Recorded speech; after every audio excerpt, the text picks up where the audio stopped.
Chapter 7. It was dank and dreary in the cellar of the courthouse. A feeble hint of light filtered in from the small windows at ground level outside. The walls of the cellar were built solidly with large stone and mortar, providing a good sturdy foundation for the courthouse, built above. The floor was made of large flagstone set in cement. It was rough and uneven. Sheriff Logan had ushered the hangman out of the courthouse. The sky above was starting to darken with the threat of rain. Logan escorted the hangman to the cellar. Since there was no access to the cellar from inside the court building, they had had to exit through a rear door and then down several steps from the outside to a solid oak door entrance. Logan had keys in his pockets which unlocked it, but he knocked first before inserting the key. They were met by a heavy-set man of 50 on the inside. He wore a star on his vest that said, Deputy. He had a club in his hand and wore no pistol. The rush of damp, mildewed air was the first thing Laredo noticed. The darkness and shadows took a bit of getting used to as they progressed down a short, empty corridor and stopped in front of another oak door. Logan unlocked this one, as well, following the same routine he had with the outer door. There was another corridor running down the middle of the cellar. There were 2 guards posted, one at each end of the corridor. They each wore a deputy badge and carried a club. Neither one of them wore a gun. We don't allow the guards to have any guns in here, just in case one of the prisoners might jump one and get his weapon, Logan explained without being asked. On each side of them, 2 cells with iron bars were installed, side by side. These were modular-type cells that could be moved and reassembled. They had barred ceilings that did not reach up as high as the cellar ceilings in the small windows above.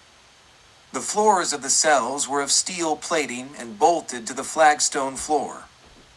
3 of the cells housed 2 prisoners each. The 4th cell held only 1. The 2 men in the first cell on the right were lounging on bunks against the back wall. One was tall and burly, and the other was squat and fat. Both looked like hard cases. Their clothes were dirty, and they both had long, shaggy hair and scraggly beards. They both glared up at the 2 men standing outside their cell, then turned their gazes away, not seeming to care who the hell the visitors were, even though they would know the sheriff right off. Logan spoke up loud for all to hear. He was chuckling as he said it. You boys might want to take a good look at this man. His name is Henry Dillard, and he's here to swing you all to kingdom come. No one seemed to be interested in looking. Deke Johnson and Telly Burke, Logan said to the hangman, pointing to the 2 men in the first cell. Killers from up north. Marshals brought them in 2 weeks ago, in the tumbleweed wagon. He assumed that the hangman was familiar with the barred jail on wheels that was used to transport prisoners. Turning to his left, Logan said, Ike Skaggs and Zach Baylor. One was sitting on his bunk, and the other leaned against the cell's sidebars. Both were hard cases like the prisoners in the other cell. Baylor, the one standing, was one of the bank robbers from Llano, one of the men that those Jaspers that jumped you wanted to break loose. He stepped forward to the next cell. These are the other 2 from Llano, Bert Jeffries and Tim Billings. They were equally hard-looking cases as the others.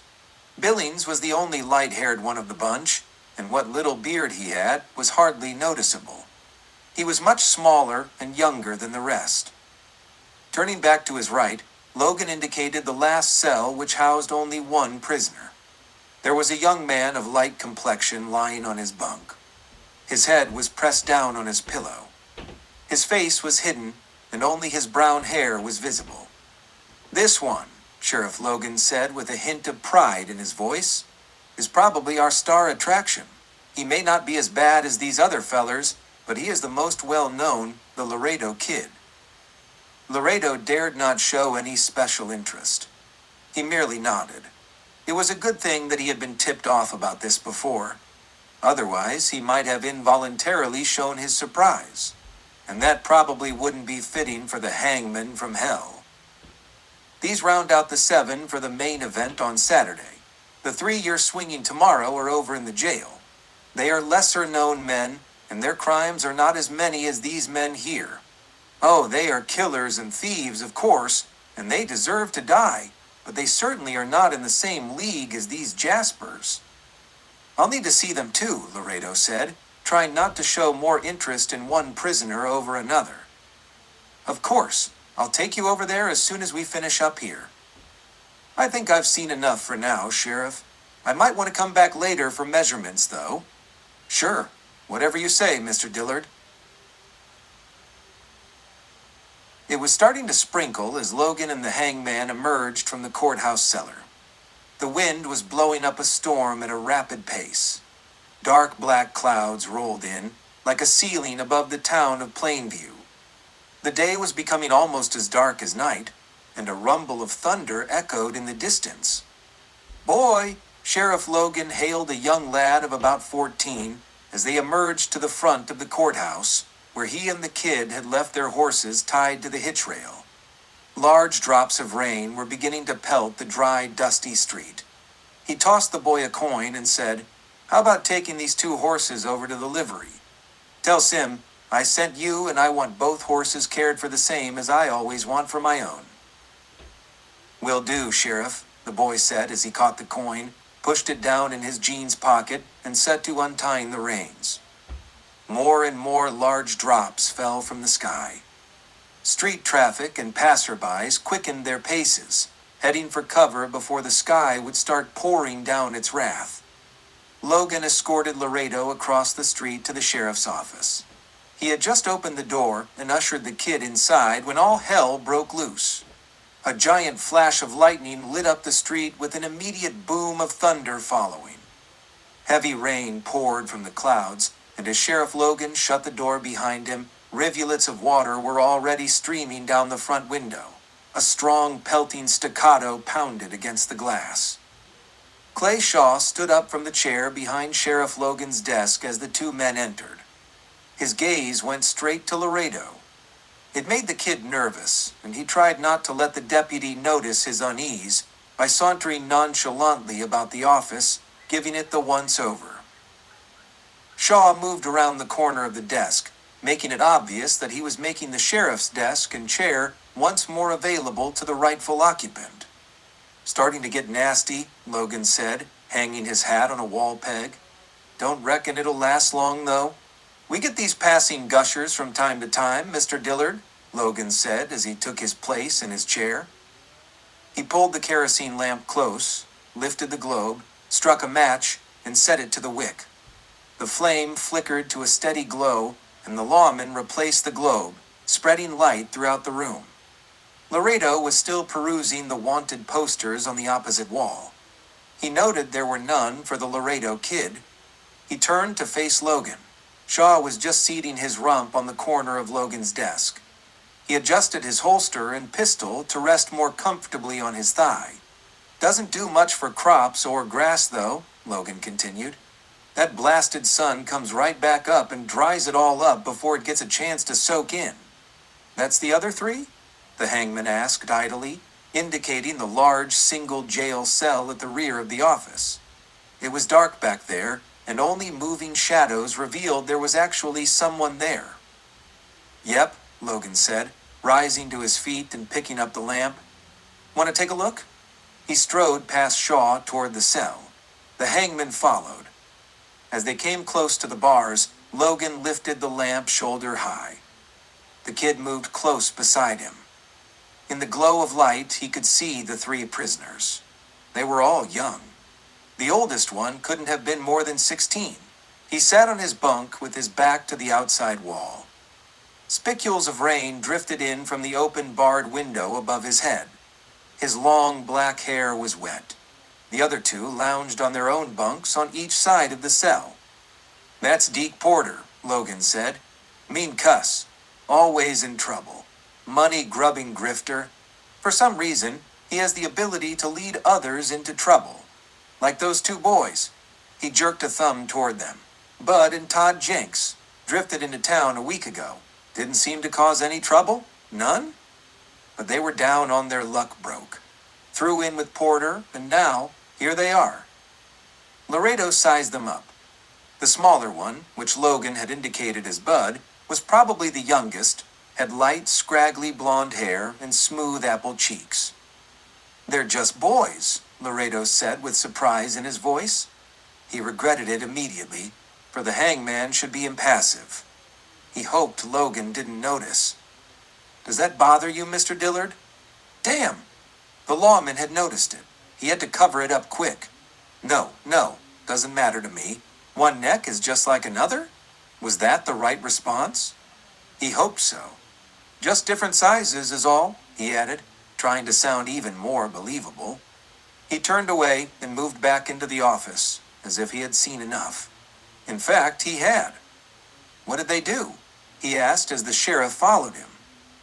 "Horse stealing," Logan said, as he set the lamp down on the desk. He blew out the flame. The rain had subsided, and the brightening sky outside began to filter new light in through the front window. Thunder was rumbling off in the distance as the storm moved away. Light rain was still dripping down the window pane. "Is that all?" Laredo once again sounded surprised and hated himself for it.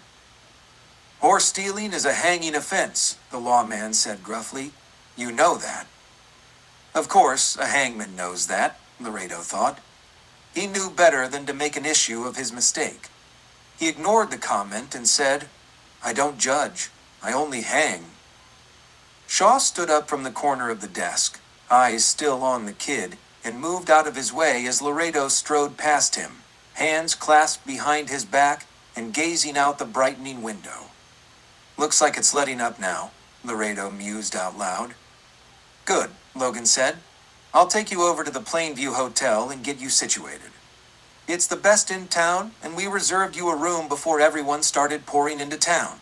There isn't a room left anywhere in town now, and many of our visitors are camping out in their own wagons. Can't be comfortable with these showers springing up all the time." Then to Shaw, he said, "Take care of things here, Clay. I'll be back as soon as I get Mr. Dillard settled." "You don't need to go to any trouble, Sheriff," Laredo interjected. "I'm sure I can find the place and get settled on my own. I'm used to it." "Well, Asa, over at the hotel, might not understand that you are priority there. I need to make sure he's on board with that." Damn, Laredo thought. Can't I ever get out of this law dog's sight? He started to stammer a feeble protest, but Logan didn't give him a chance. "Come on, I'll show you." Logan grasped the hangman by the upper arm and guided him toward the door. With his other hand, he replaced his hat over his graying hair. Then he opened the door and ushered the kid through. There was still a light drizzle of rain left when the two men stepped out onto the board sidewalk.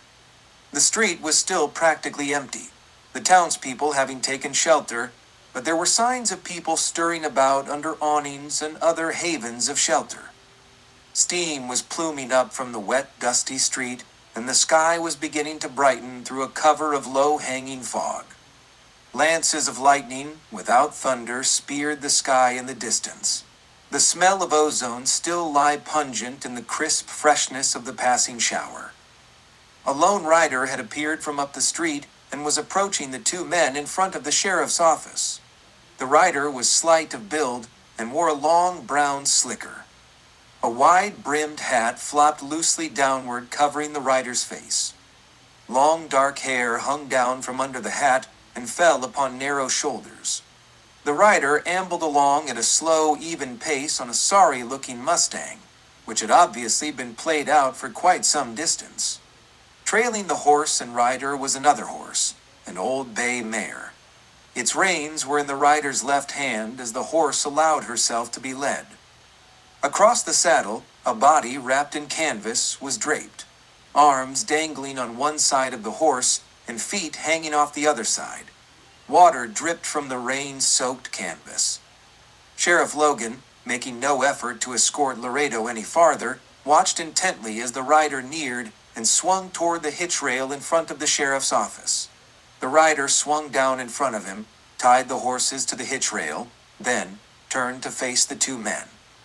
The front part of the rider's hat brim still hung low over the face. The rider was shorter than the sheriff and Laredo, and it was only when the writer looked up at them that they could see the face clearly. They were both startled a bit at first, and thought they were looking into the face of a boy. But it only took a moment to realize that the face belonged to a woman. Grime covered her face, and the corners of her unpainted lips turned downward along with a hard scowl, making her look ageless at first glance, but on closer look, it was obvious that she was young, probably not over 30. She pulled a paper from inside her open slicker, shook it out, and handed it to Logan. "Blaine Gordon," she said, thumbing over her shoulder at the body on the horse. $2,000 reward. Logan glanced at the paper. It was a wanted poster. Blaine Gordon, $2,000 reward, dead or alive. "Bounty hunter?" Logan said absently, a bit surprised, and handing the wanted poster back to her. "You got a problem with that?" She said it evenly, almost wanting the lawman to give her trouble. She kept her voice low and husky, forcing a menacing tone that did not become a woman. No, Logan almost stammered. "Just making an observation is all." "You must be Belle Bonner, I've heard of you." "I'm Fred Logan, the sheriff here." The woman stared impassively at his badge for a moment. "Never would have guessed." She almost growled it out sarcastically. Then she added with annoyance, "So tell me, Sheriff, why must I be Belle Bonner? Can't a woman be a bounty hunter?" Her eyes were a pale blue, cold and menacing without a spark of light, almost like dead, unseeing eyes. "Sure," the lawman said, shifting back and forth uneasily on his feet. "But I've only heard of one. You are Belle Bonner, aren't you?" She didn't answer at first. She glanced toward the Laredo Kid, her gaze fixed on his face as if she was trying to remember where she'd seen it. She took a full measure of the man, looking him up and down. "Yeah, I'm Belle Bonner, all right," she said as she stared into the kid's eyes. Laredo's body stiffened, and he felt cold as if a sliver of ice had just slid down his backbone. "You must be the undertaker in these parts," she said. "You should be smiling. I've brought you business." A pang of relief waved over the kid, and he relaxed slightly as he realized she had mistaken him for an undertaker. Before the kid could find his voice, Logan put in, "Oh, no. This is Mr. Henry Dillard." "Really?" She cut the sheriff's words off sharply as she swung her attention back to Laredo. Once again, her eyes settled on his face. There was a slight hint of an upturn at each corner of her small mouth. Her lips were thin and pale. She held herself in check, forcing herself not to smile, even wryly. "The Hangman from hell, they call you. I've heard of you. I must say I certainly admire your work." She looked him up and down again, more carefully than she had done before. "Somehow, I would have expected you to be a much bigger man." Laredo could feel her gaze dropping to the bottom of his coat, noting it draping well below his knees. Did she know he was an imposter? He could feel his pulse starting to race in his temples. "Big reputations tend to do that," the kid managed to choke it out, trying to sound normal. "I expected you to be coarser and less attractive, too." "Attractive? Don't get cute with me, Buster boy. That crap doesn't work on me." She turned to Logan. "Well, we gonna stand around palavering all day, or are you gonna pay me off for this load of garbage I brought you?" Then to Laredo, "Guess I didn't bring you any business after all, Croker. Guess that's why you ain't smiling." "Looks like you've got me all figured out, ma'am." Laredo removed his hat and half bowed to her, mockingly, hoping to hide his discomfort. She stepped close to him as he straightened. Her eyes flashed sharply, like daggers, stared at him directly, eyeball to eyeball. "That's right, Croker." It was almost a whisper. "I've got you all figured out."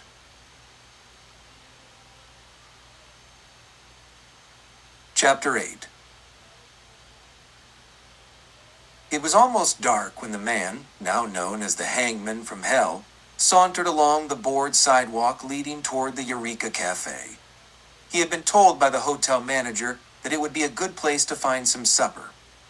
Laredo had been restless, cooped up in his hotel room since he had been escorted there 2 hours earlier.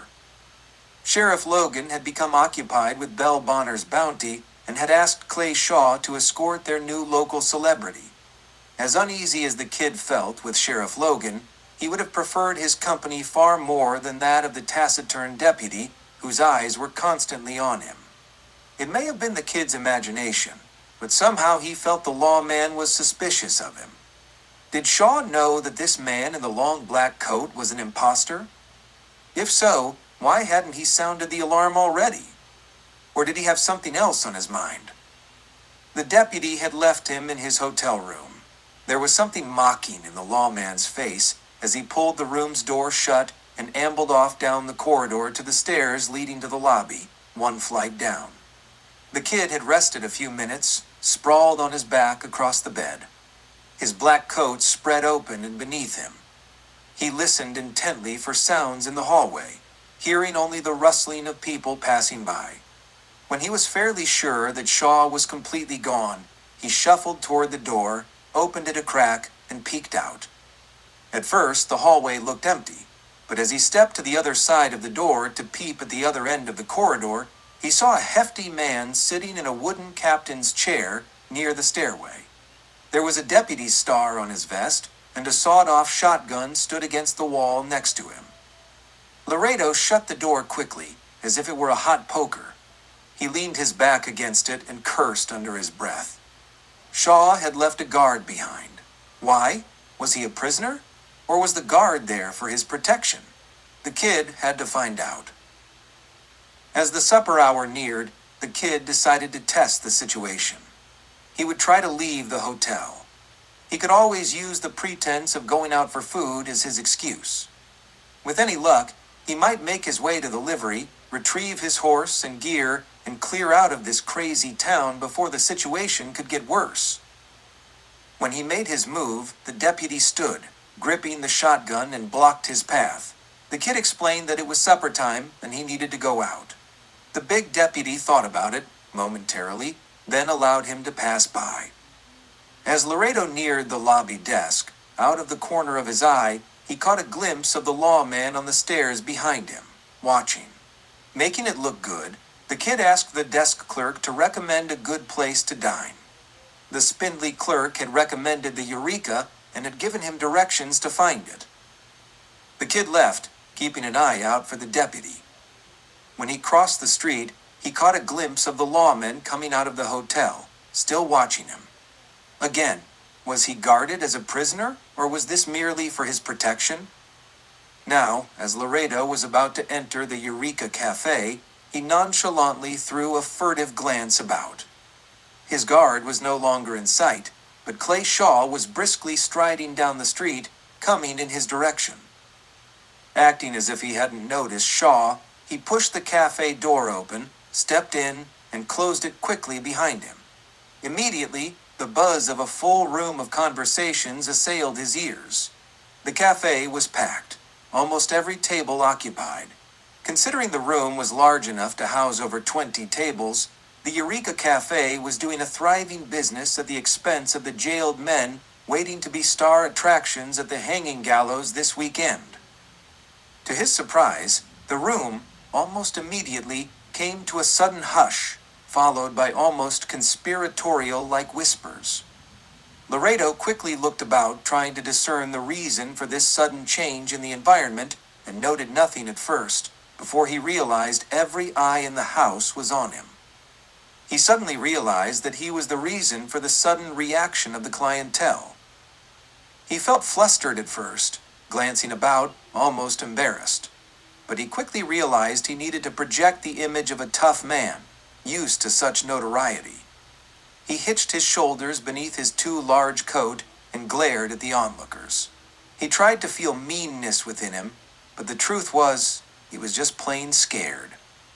He pushed his way between a few tables, stopped and looked around again, as if looking for an empty table.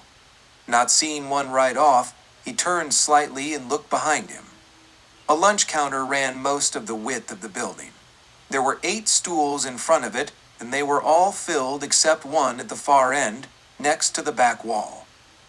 As he turned and made his way toward the empty stool, the dining room crowd returned to their normal buzz. Somehow the kid felt some relief in this, though he did not know why. A big, burly man with scraggly whiskers sitting next to the empty stool shot a furtive glance at the hangman as he came near him.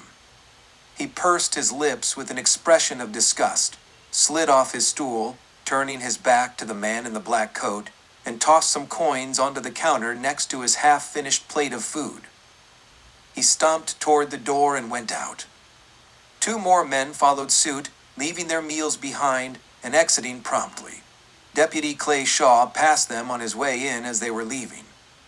Laredo tried not to let the exodus of the 3 men bother him, but what bothered him most was Clay Shaw.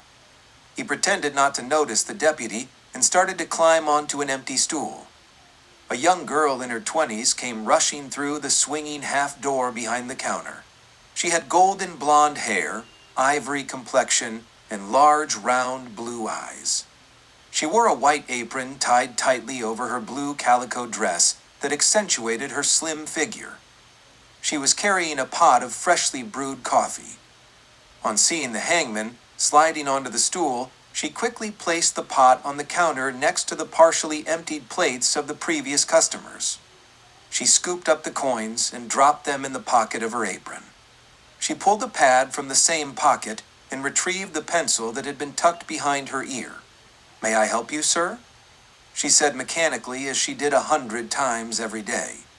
She didn't seem to react as if there was anything special about this man in the long black coat, but when she looked up at his face, she felt a bit startled, for no reason other than there was something about the man's boyish face and sad eyes that drew her toward him. She flushed a bit and tried to hide her embarrassment. Before the kid could respond, Clay Shaw approached, saying, "Sue, this is Mr. Dillard. You know, the hangman." The girl seemed to freeze in place, like a statue, and her expression changed from that brief flash of warmth to cold fear. The kid didn't like the way Shaw had made the introduction, and he knew that it was deliberate. Shaw had obtained the reaction that he wanted from both of them. "Surely you can accommodate Mr. Dillard better than this. He shouldn't have to sit at the counter. I think I saw a table in the back corner." "Oh yes, of course," Sue said. "The one I keep open for Dad. I'm sure he won't mind. He is later than usual tonight." "Well, I'm afraid he got tied up for a while," Shaw said. "He'll be along later. Mr. Dillard will have plenty of time to get his meal." "All right," Sue said as she came around the corner. "Right this way, Mr. Dillard." She headed off across the room without looking at him. The kid noted the wry expression on Clay Shaw's face. It was taunting and sardonic. He tried not to let on he noticed. He just turned and followed after the waitress. Sue sat him at a table in the far back corner. The table was old and scarred without a tablecloth. It wobbled on 3 uneven legs. She took his order and returned to the counter where Clay Shaw was still waiting. She now greeted the deputy warmly with a big smile. He smiled back and clasped his hands on each of her upper arms and pulled her close. He gave her a quick kiss. She responded, and they both seemed to be laughing, even though it couldn't be heard through the noise of the crowded dining room. Laredo felt like a peeping Tom, watching, even though they were out in public.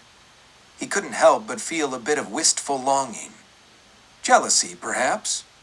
Shaw finally left, and Sue returned behind the counter and swinging door leading into the kitchen. When the kids' meal arrived, it was not delivered by Sue.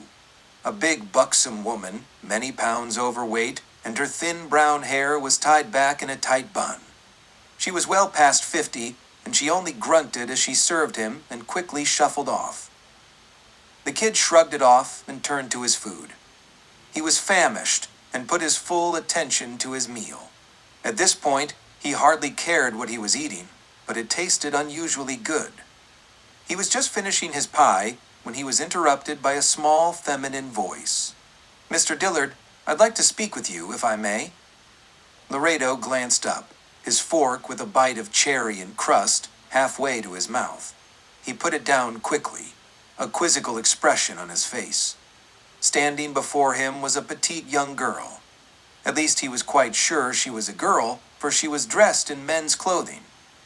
A broad-brimmed hat sat tilted on the back of her head, letting her full head of blonde hair hang out from under and spill in a curly mass to her shoulders and framing her delicate round face.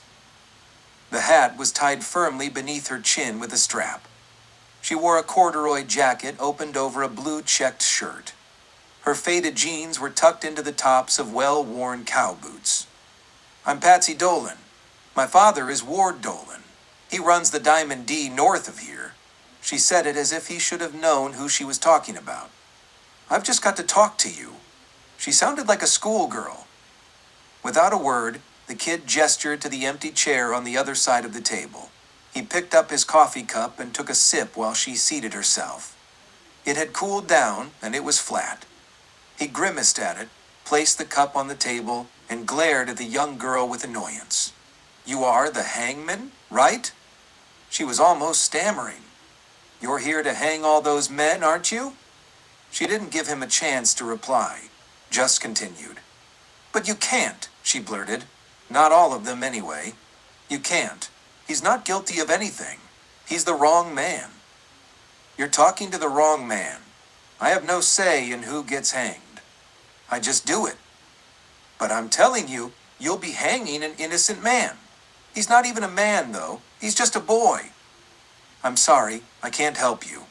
He said it firmly with irritation, in his best, "go away and leave me alone" tone. "But somebody's got to," she pleaded. "You can't do this. It would be murder." "He had a trial, didn't he?" The kid said flatly. "You should have spoken up then." "They wouldn't listen to me. The judge and the sheriff said he admitted he was the Laredo Kid. But it was all a mistake. He's not the Laredo Kid." Laredo sat up straight with a jolt, his eyes fixed on her pale face. A chill slid down his backbone like a sliver of ice. He knew the girl could see the surprise on his face, and he tried quickly to hide it, but she had already seen it, and she said, "You know that's true, don't you?" Her big blue eyes bored into his. Another slice of ice dripped down his spine. Did she know who he really was? No, she couldn't, he told himself. How could she? No, how could I know that? He tried not to stammer, then tried to conceal his surprise more by saying, "And how can you be sure he isn't?" "I know he's not, he told me." Her lips turned into a pout. "You believe him?" "Of course. He's a good boy. He's honest, and he doesn't lie." Her face darkened with a frown. "Not really, but he did lie to my father when he told him that he was the Laredo Kid." "So he admitted it?" "No, he just said it to impress my pa." "Doesn't sound very impressive to me." "You see, my father is Ward Dolan. I know you told me already, but I'm afraid that means nothing to me and I really don't care." The girl pursed her lips defiantly. "Maybe you don't, but my father is a powerful man. Runs one of the biggest spreads around." Her words speeded up as she continued, as if afraid that the hangman wouldn't listen long enough. "He's been having trouble with Kurt Malloy, who owns the next spread over. Malloy wants to take over Dad's spread and has been giving him trouble. He's brought in hired guns." "I don't see what that has to do with." She cut him off. "My dad was looking for gunfighters himself in order to fight back. Cliff thought my dad would hire him if he told him he was a gunfighter." "Cliff?" "Yes, Cliff Allen. That's his name. He told Dad that he was the Laredo Kid. I guess he didn't realize that when word got out, the law would be coming after him. The Laredo Kid is a wanted outlaw, you know." Yes, how well he knew it. He didn't respond. He just stared at her. She finally went silent. His unresponsiveness angered her. "Oh, you don't care, do you?" He nodded side to side without a word and returned to his pie. The girl's eyes flashed, and she shoved the chair backward as she stood. "You're a mean, evil man. I never should have come here." Laredo heard a hush in the room, and he kept his head down, refusing to look up at the girl as she stomped away. Once the hush ceased and the restaurant returned to its normal din, he glanced up just in time to see the girl closing the front door of the cafe behind her. It was only then that he realized the sudden hush within the restaurant had not been caused by his confrontation with the distraught young girl, but by the newcomer that had just entered. Belle Bonner in her men's attire, long riding duster, and the six-gun around her hips was enough to grab the room's attention with her entrance. Upon seeing the hangman at the back table, she had headed across the room toward him. "That young lady didn't seem to like you much, did she?" Belle said as she approached. "Most people don't." The hangman grunted, taking another sip of the bland coffee. "That makes two of us, don't it? People don't seem to like me much either. Mind if I share your table?" "I'm almost done anyways." He drained his cup and put it down. She dropped into the empty chair. "Don't let me chase you away." "Nobody chases me away," he sneered. "I'm just done." He stretched backward, straightening his legs so he could reach into his pants pocket and fish out enough coins to pay for the meal. They thudded onto the table. "I hear you've got plenty of work this weekend," she said. "Enough," he grunted, starting to push his chair back. "I've got to hang around a few days before I can collect my reward money. Maybe I'll get to see your handiwork firsthand." "Be my guest." He was clearly annoyed. "Hanging really isn't my thing, though. I prefer the more sudden brand of justice." "Is that what you call what you do? Justice? Bodies draped across a saddle, dead?" "Dead is dead," she said, "whether with a hunk of lead in them or a rope around the neck. We both do the same thing. Civilized people need people like us. They don't have to get their hands dirty, and they can tell themselves what wonderful Christians they are. Did you come here to eat or to preach?" The kid almost growled it out with annoyance. "No one ever accused me of preaching," she said, "but I sure do know a lot about hell and damnation." "I'm sure." Laredo sounded disinterested as he gazed past her. Sue was busy with a customer at the counter. He raised his hand and waved to her, trying to get her attention. Belle turned slightly and saw Sue nodding toward the hangman in acknowledgement. She was wiping her hands on her apron as she turned and disappeared into the kitchen. Belle swung back to Laredo, a bit of a sardonic grin starting to spread. "You did want to order, didn't you?" Laredo said. "Why, yes. I just thought for a moment you were flirting with that girl."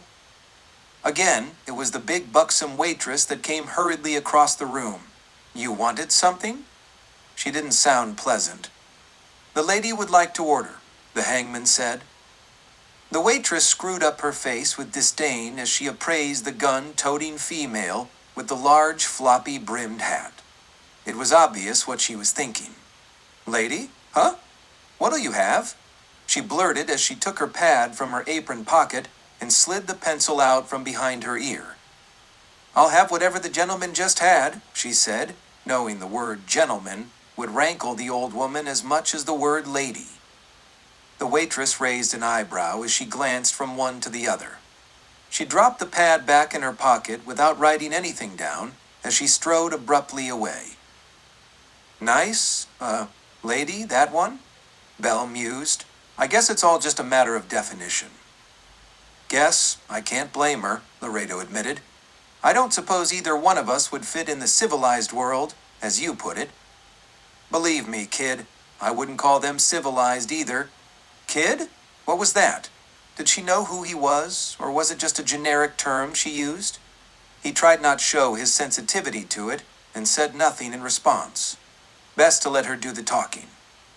"I suppose all of these good civilized folk are going to be having a good time watching men strangle to death at the end of a rope tomorrow." "Well, it does seem like a carnival to them," Laredo admitted. "Circus is in town. Everyone's here to have a good time. I must admit I don't understand it. Watching people die. They're bad people. Don't they deserve to die?" "I suppose so, but it shouldn't be entertainment." "You sound like you don't like what you do. It was more of a question." "It's a job," the hangman said flatly. "But you don't like it?" "Didn't say that." I must say, kid, you don't seem to be the type for this sort of thing. You're much too nice." There it was again. "Kid, are you sure you're Henry Dillard?" She eyed him quizzically. "You don't even look like a Henry, much less a Dillard. Those are wimpy names. They hardly fit a rugged, handsome person like you." Maybe she did suspect him. Maybe she knew his secret. "Man can't help the name he's saddled with." Laredo tried not to choke it out. Tried to keep his tone even. "You can always change your name." Was she probing now? "I did," she added flatly. "You mean your name's not Belle Bonner?" Turning the attention on her. "Of course not. You don't think my folks would have named me that. They expected me to grow up prim and proper, not a woman bounty hunter. Belle Bonner. Now that's a tough name to be feared. That's why I chose it." "What was it originally?" the kid asked. "Prudence. Prudence Pennypacker." She grinned. No outlaw worth his salt would allow himself to be shot dead by a Prudence, much less a Pennypacker. "No, I guess not." He smiled, suddenly feeling less uncomfortable as the buxom waitress returned. Chapter 9. The kid braced his hand against the top hinge and pulled the door open a crack. As he had hoped, there was no sound. He peeked through the crack and could see the deputy still sitting in his chair at the end of the hall. He had stood his shotgun against the wall, leaning back in his chair with his head resting against the wall behind him. His eyes were closed and his chest arose and fell slowly as he slept. This was about the 12th time the kid had peered out waiting for the lawman to go to sleep. Finally, the time was right to make his move. All was quiet this time of night, for it was some time past 1 o'clock in the morning. It had been more than 4 hours since he had left Belle Bonner at the Eureka Cafe. When he had left the dining room, he had found himself still under the watchful eye of Clay Shaw. The lawman was across the street and made no secret of his presence. He tipped his hat to the hangman and smiled wryly. As much as Laredo had wanted to head straight to the livery, get his horse, and ride out of town as fast as he could, he knew had no choice but to head back to the hotel and his room. He would have to wait for his chance. Finally, the time was right, knowing that if he tried to get past the sleeping deputy, he might awaken him. He had another plan. Silently, he closed the door, returned to the bed, and donned the long black coat and black hat. Then, blowing out the light of the hurricane lamp on the stand next to the bed and turning to the window, he looked out into the street below. The town was mostly dark now, except for the scattered street fires that had been set as nighttime illumination and the light from the open saloons farther down the street. Once in a while, a shadow emerged from the saloon and an occasional rider rode by. Carefully, he gripped the lower portion of the half-opened window and pushed the frame upward. He had tried the window earlier that night and found that though it had been stuck shut for quite some time, that with a little extra push, he had been able to break it loose and raise it halfway. The cool night air had breezed through, and the tinny sound of a honky-tonk piano filtered in. Checking one more time, to be sure no one was out there where he could be seen, he shoved himself out the window, head first with his backside to the street. He would have to take a chance for a few moments that no one entered the street while his back was turned. But hopefully, the darkness of the black coat and hat would conceal him in the shadows. He stretched his body upward and grasped the overhang of the roof above him. He bunched his muscles and heaved upward, pulling his lower body through the window frame. His arms felt the sudden weight of his body as his feet came through and half dangled until they quickly found a perch on the windowsill.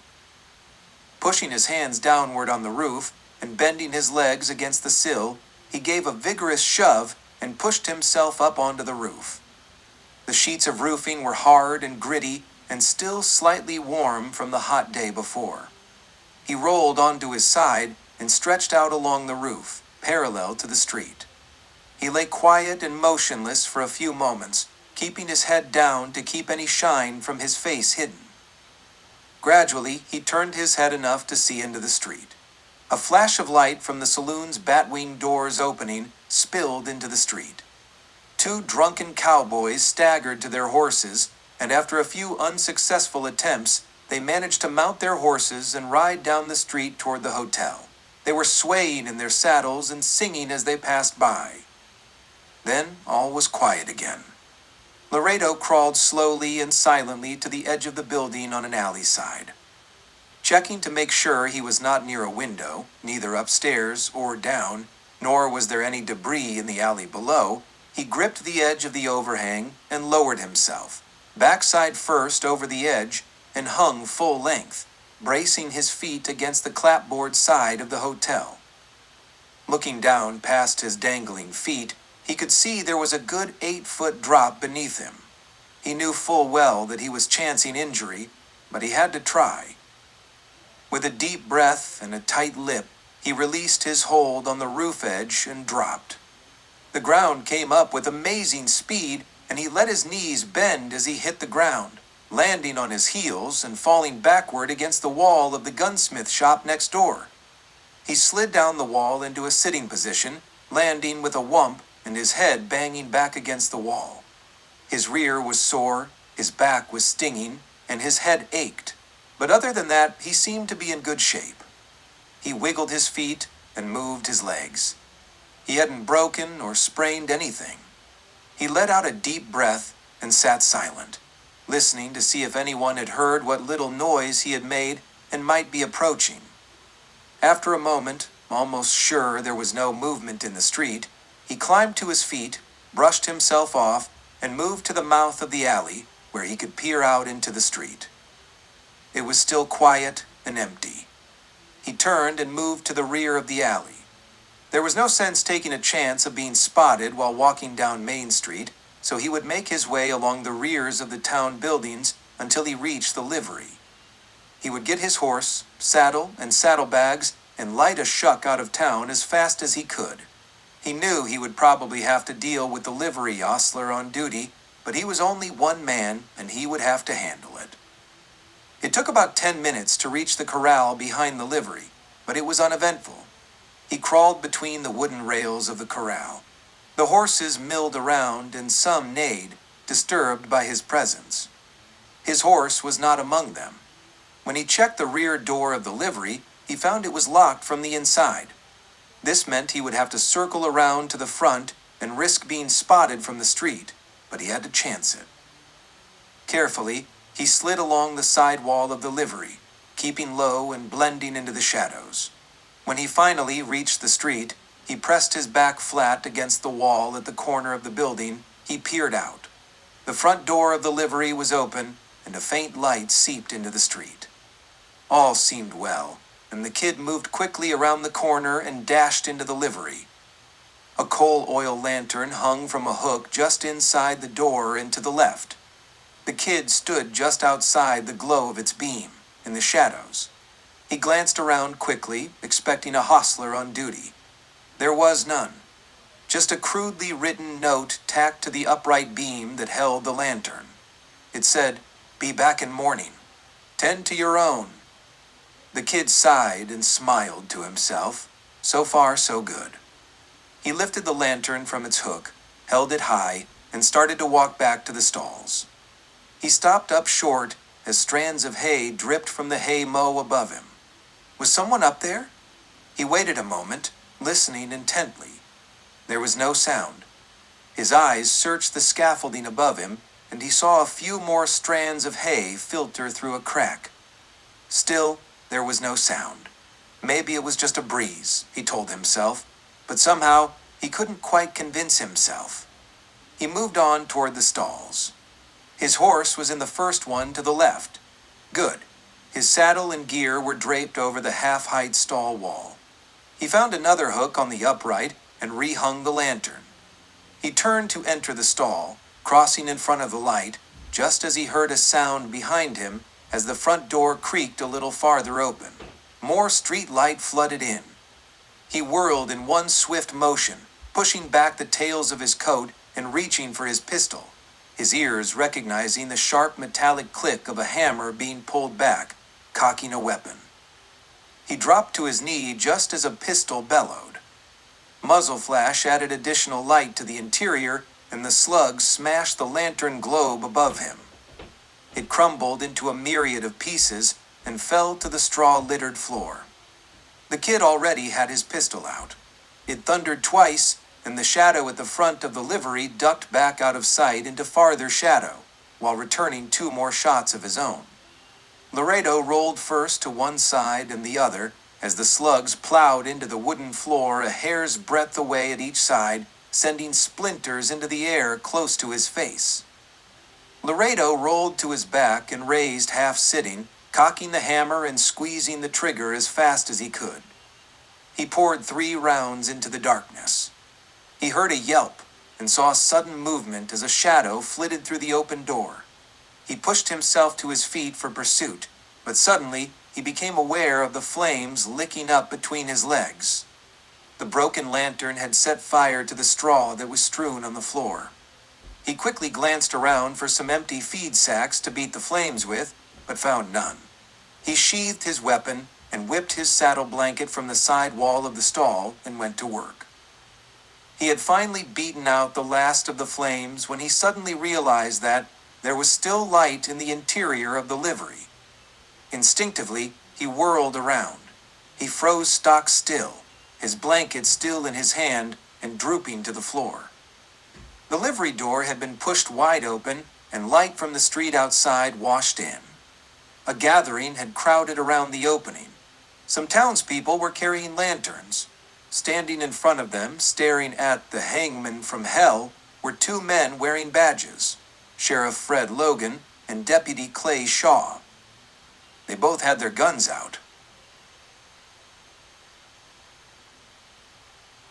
Chapter 10. "What the hell is going on here?" Sheriff Logan demanded. His eyes were blazing like steel, and his grip on the pistol was firm. Clay Shaw looked on smugly.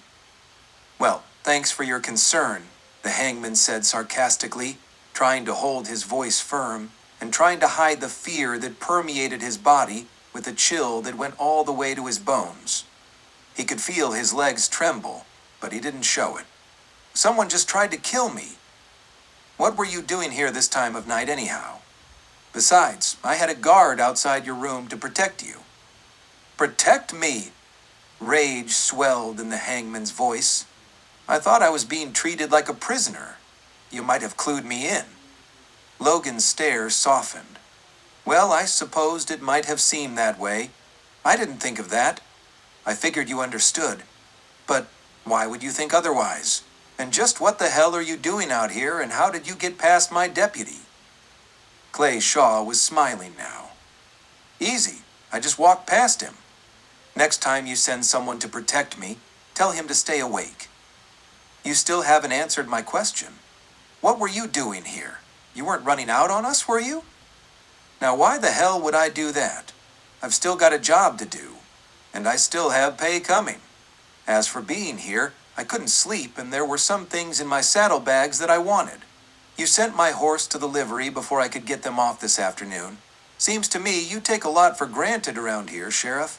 A good offensive is the best defense." The sheriff seemed to agree and acquiesced. The sternness in his eyes faded and his face loosened. "Perhaps I do," he said. He hefted his pistol, dropping the barrel and slipping the weapon into his holster. The smile on Clay Shaw's face faded. "You should have told me or the deputies," he indicated Shaw. "Any one of us could have gotten your things for you. I thought I could get along without them. But when I couldn't sleep, I thought I might as well come here for them myself." "Just the same," Logan said. "It was a foolish thing to do." Then he added, "You have any idea who that Jasper was that tried to dry gulch you?" "No, I didn't even think there was any reason for you to be protecting me. With the work you've got cut out for you this week, there's bound to be friends of some of those prisoners who don't want the job done. I've never worried about that in the past." "Well, I worry about it. We didn't get all of those bank robbers, you know, the ones you met up with on the trail. They may not have known who you were then, but I'll bet they're still around waiting for a chance to spring their pards. And if they are, by now they sure as hell know who you are and have a score to settle with you. I hadn't thought about it that way. Maybe you're right. Maybe I should have stayed put in my room. I certainly will for the rest of my stay. I've got a better idea, son, Logan said. How about you stay at my house for the remainder of your stay? Great. That's just great, the kid thought. He'll have me where he wants me. Right under his eye, there'll be no chance to get away for sure. He started to protest. Oh no, Sheriff. That won't be necess. Nonsense, my boy. It'll be my pleasure, and my wife won't mind either. Before Laredo could think of a response, another wisp of hay drifted down from the hayloft above them. Both men looked up. More hay was sliding down, and there was the sound of movement up there. Logan pulled his pistol quickly, pointing it upwards. Who's up there? He shouted as warning. This is Sheriff Logan, and I've got a gun on you. Come down. Keep your hands empty. If you got weapons, drop them first. There was another movement, and a louder rustle of hay. A pistol belt dropped to the floor. There was a pearl-handled gun in the holster. Logan had seen it before. A dark figure wearing a long coat emerged from the shadows and dropped from the loft. Nothing to worry about, a feminine voice said, as she lifted her head so her broad-brimmed hat no longer hid her face. It's just me. Belle Bonner, Logan gasped. What the hell are you doing here? Sleeping. We're trying to. A person can't seem to get much sleep around here, with all these goings-on. There were no rooms left in town, so I crawled up into the loft. Did you see what happened here? Logan asked. Bonner eyed the hangman closely. She seemed to be letting him know that she was thinking about something. Then, to the sheriff, she said, Yes, dragging the word out slowly. She glanced back at the kid. He cringed to himself. It only showed in his eyes, though. At least part of it, she said. She looked once more at the kid, knowing he was waiting for it. I saw this hangman feller first. Now it's coming, the kid thought. I heard him moving around. It woke me up, and then I saw the lantern moving. I crawled to the edge of the loft and saw him down here. She paused, and Laredo waited. He was going through his saddlebags, she lied. Laredo took a breath and held it. Tried not to show surprise in his eyes. Then someone started shooting at him and started a fire when he shot the lantern. The hangman shot back at him, and the man ran off. I was pretty scared by then because the place was on fire. This guy, she indicated the kid, put the fire out, and then all of you were here. How come you didn't try to help him out? You being a gunfighter and all. There was a bit of sarcasm in Logan's words. Wasn't none of my business. She glanced coyly to the hangman. I wasn't about to mix in, but then the place was on fire and I got scared. Scared? Laredo thought to himself. Satan himself couldn't scare Belle Bonner. But she had some reason for backing his story, and he knew that didn't exactly mean that she was helping him. He knew he would have to pay for it. Whatever Belle knew, thought she knew, or didn't know, one thing was for sure. He would regret the day Belle Bonner ever entered his life. I heard you fellas talking about this man staying with you, Sheriff. Does that mean he won't be using his room at the hotel no more? If that's the case, could I take it over? I don't rightly take to sleeping in the hay, but it was better in the hard ground outside. Well, I don't know, Logan mused. It is being paid for by the town, you know. I'll be glad to pay for it myself, Sheriff. You know I'm good for it as soon as that reward money comes through. She glanced at the kid. I'm sure you wouldn't mind me taking over your room now. Would you, Mr. Dillard? She emphasized the Mr. Dillard. Laredo caught the meaning, at least he thought he did. No, of course not. Then to Logan, I don't see what harm it would do to give Miss Bonner my room. He also emphasized her name. I'm sure you can agree, Sheriff. Logan sighed. I guess it would be all right after all. It was obvious he felt the need to please the hangman. Clay Shaw looked on silently. He still seemed amused. Sheriff Logan lived in a white frame house at the south end of town. It was a neat two-story structure, had a small yard in front and back, surrounded by a white wooden picket fence. By the time Logan and the Hangman arrived, the house was almost completely dark, save for the orangey glow of a single kerosene lamp in the living room that was visible shining through the front room picture window. The sheriff's wife had stood up from her rocking chair as the two men entered. Logan quickly introduced Henry Dillard to his wife Abigail and explained the circumstances that led to offering the Hangman a place with them for the night. Abigail Logan was probably about the same age as the sheriff, but she looked much older. Her face was thin and drawn. Her hair was completely white, and she appeared to be a bit frail. She eyed the man in the black coat warily, looking him over carefully, as if trying to make up her mind if her husband had made a wise decision by bringing this man of death into her house. Laredo noticed her concern immediately, but then, too, he thought he noticed a softening of her tired old eyes as she gazed into his. "I guess it'll be all right," she said. "I'll go put an extra blanket in the spare room for you, Mr. Dillard." She started for the stairway as another figure appeared on the steps. "What's going on?" a young feminine voice said. There was still a bit of sleep in the words, but the voice sounded vaguely familiar to Laredo. As she stepped off the bottom step into the light, Laredo caught the sight of her. She was young. Blonde hair tumbled across her shoulders, and she was wearing a light blue robe. And the kid recognized her immediately. Sue from the restaurant. I heard voices, and she stopped short as she recognized the Hangman. "Susie," Logan started to say, "this is Mr. Henry Dill." "I know who he is." She almost snapped it out, flat and cold. "The Hangman." Logan glanced from his daughter to the kid, a bit of a loss for words. Laredo interjected.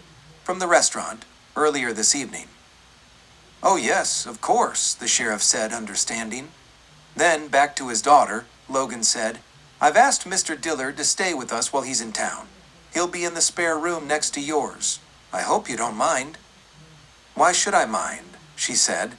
"It's your decision. Besides," she glared at the kid, "I keep my door locked." With that, she whirled and disappeared up the stairs into the darkness. Abigail followed behind her. "I told you before, Sheriff, I didn't think this was a good idea. I'm afraid I'm too much of an imposition on your family." "Nonsense," Logan insisted. "I know best, and they will just have to deal with it. Besides, you gave your room away. You can't go back now. We could always throw her out again." "We could, I suppose, but that wouldn't be very nice. Besides, I want you right here with me." "Yes," Laredo thought. "Right where you want me. Where I can't get away."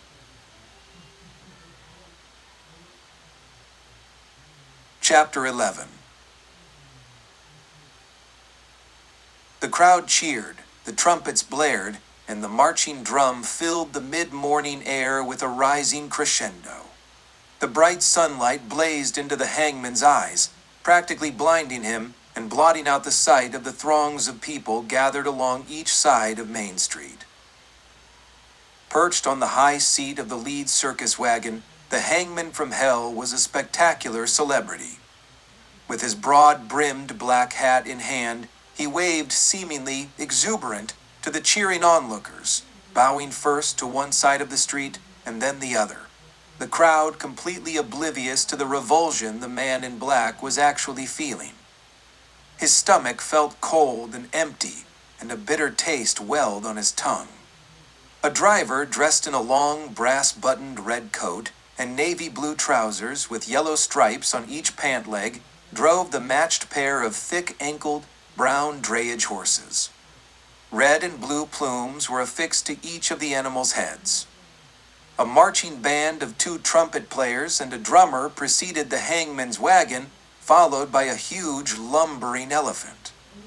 A young woman, scantily attired, sat astride the big animal's neck, smiling and waving to the crowd. Behind the lead wagon, a steam calliope chirped a happy circus-like tune, which seemed to conflict with the blaring music at the front of the parade. Clowns and other performers followed along on foot, followed by caged wagons exhibiting lions and tigers. Riders on fine-looking horses brought up the rear of the procession. All were decked out in gaudy, rhinestone-covered tights of brilliant colors. The parade was just the start of festivities, and the throngs of people cheered wildly with anticipation of the upcoming events, which included not only the circus, but the attraction of a noonday hanging today and tomorrow. Today's hanging would feature 3 boys who would stretch rope in payment for horse stealing. Excitement was in the air, and thrills were to be had for one and all. That is, except for the 3 main participants. The man known to one and all as the Hangman from Hell had been up since dawn. He had barely slept at Sheriff Logan's house the night before. He had laid awake listening for sounds, hoping that when everyone was asleep, he could once again slip out and escape. He wouldn't go back to the livery, he had told himself. He would take the first horse he could find and light a shuck out of town as fast as he could. But when everything seemed quiet, he crept toward the bedroom door and tried the knob. Apparently, Sue was not the only one in a locked room. He had been locked in too. From the outside, he had been a prisoner after all. When morning came, he found the door had been unlocked and Sheriff Logan was already up. Neither mentioned anything about a locked door. Mrs. Logan and Sue were nowhere to be seen. Either they were not yet up, or were making themselves scarce while the hangman was still in the house. After breakfast, Sheriff Logan accompanied the hangman to the hardware store to pick out the ropes to be used for the hanging. The kid did his best to act professional, pretending to pick out the most suitable hemp ropes for this day's gallows candidates. Since the prisoners were just boys and still slight of build, ropes of medium weight and strength were chosen. The hangman tugged vigorously on each one, as if testing its endurance. Truth be known, he didn't have the faintest idea of what he was doing. Seemingly satisfying himself that the ropes were sufficient, he set about forming the hangman's knot on each one. This was something he actually knew about, for he had seen it done many times. Fortunately, he had never experienced it firsthand, as those young boys in the jail would do today. He formed the loop at the end by bending the rope upward with enough of the rope's end to fold downward 3/4 of the way down the side of the formed noose. Here he wrapped the dangling end around the 2 strands of the noose and continued wrapping it in coils upward. 13 coils was the appropriate number. With the remaining open loop on the top of the formed noose, he tucked the loose end of the rope into the loop. He then pulled one side of the noose downward to draw the top loop tight to the top of the knot. The hangman then tugged hard against the noose to satisfy himself the knot was tight and strong. He repeated the process on the other 2 ropes. When he finished, he piled the ropes on the store counter and instructed the owner to have the ropes delivered to the gallows and installed immediately. All through the process, he occasionally stole a furtive glance at the watchful lawman. All indications were that the sheriff had bought his performance, but he would not allow himself the luxury to assume that all was well. After the hardware store, Logan and the hangman stopped to visit the local undertaker, Cyrus Flagg. Flagg was a rotund, jolly sort of man, a stark contrast to the stereotypical usual image of a grim, cadaverous-looking undertaker. Flagg assured the hangman that the coffins were prepared and the wagons would be provided promptly. Each wagon would be an open buckboard, pulled by a single team of horses. The wagons would be backed into the open stall like bay areas below each of the gallows trapdoors. The hanged outlaw's feet would dangle a couple of feet above the buckboard. When the hanged man would appear to have expired, he would be released and dropped into the bed of the wagon. Doc Silva would then examine the body and affirm the man's death. The drivers would then drive the bodies back to the undertaker's shop and park at the rear of the building. Flagg would make final preparations and the bodies would be driven to the cemetery for burial. The next stop was Doc Silva's. The doctor was a tall, thin man in his early 60s. His full head of hair was snow white, and parted on the left with the front locks fluffed into a curl that fell over his narrow brow. He assured the hangman and the sheriff that he would be on the job and was fully aware of his duties. The next stop was to inspect the gallows themselves. By the time they arrived, the ropes had already been delivered and installed. A noose hung from the wooden horizontal bar that ran the length of the gallows, high above each of 3 trapdoors. Excess length of rope was draped over the bar also. The excess length would allow just enough room for each candidate to fall beneath the gallows floor, and just far enough to dangle above the wagon bed. The first thing that Sheriff Logan brought to the hangman's attention was the rear of the gallows. He showed him the mechanism that would be used for the simultaneous hanging scheduled for the next day. Midway up the back frame of the gallows was a long bar that ran the entire length of the gallows. A series of heavy coiled springs had been placed at evenly spaced intervals and fitted between the bar and the framework of the gallows. Currently, the coils were compressed and the long bar had been engaged firmly against them. Logan explained that there was a lever up above that could be operated from the gallows floor. This lever would disengage the bar, and the strong springs would shove the bar backward, releasing bars from beneath the trapdoors and allowing the participants to fall through. After climbing the 13 steps of the gallows, Logan showed the hangman the appropriate lever for releasing the mechanism. He also showed him other levers. One was located behind each trapdoor. He explained that these were used when the hangings were to be done one at a time, as they would be this day. He also explained that all of these levers must be disengaged when using the simultaneous hanging method. Laredo listened intently as if this was all routine for him. He tried to hide the sickness that welled up inside him at the ghastly thought of the young men who would be hanging here, and he reviled himself for the part he would play in this travesty. When the sheriff finished his dissertation as to the mechanics of the gallows, the hangman set to work with the rituals he had seen other hangmen go through. He tested the levers, making sure that the trapdoors would spring appropriately. He pulled on each rope and tested its strength. While hanging onto the ropes, he stood on the trapdoors himself to make sure they would not release at the wrong time while the prisoner was still standing on it and waiting for the trapdoor to open. When he was satisfied with everything, he made sure that the excess lengths of rope were once more draped across the top beam of the gallows.